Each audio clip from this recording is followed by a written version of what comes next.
8 people will be diagnosed with infertility, and that's the case for the couple you're about to meet. Just as they started IVF, though, they learned about a new benefit that made the process easier.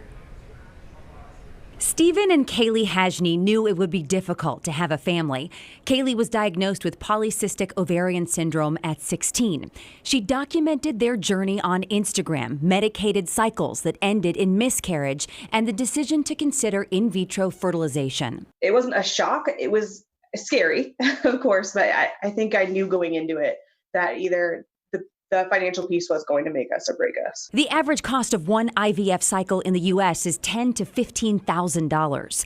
13 states, including Massachusetts, mandate basic insurance coverage for IVF. However, exact benefits and coverage can vary wildly.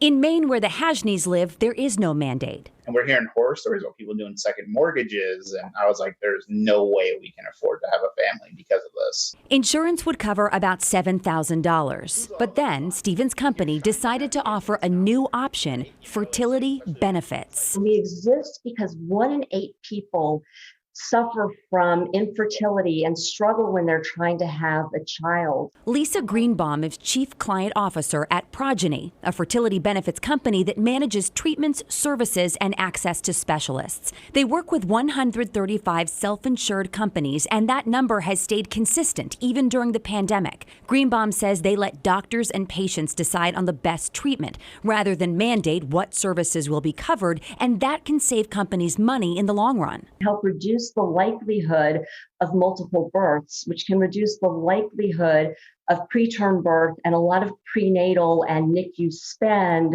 that employers have to face when employees have multiples through in vitro fertilization. She also says this benefit can help attract and retain talent, something that Stephen Hajny agrees with. With support from Progeny, they chose IVF. Their daughter Olivia, now a healthy and happy 8 months old, and they both feel grateful. I work harder probably now than I ever have because it's like, well, this company gave me my daughter. Nationally, this kind of benefit is becoming more common. In 2018, 31% of employers with 500 or more employees offered some kind of fertility benefit, and that was up from 24% in 2016. Wow.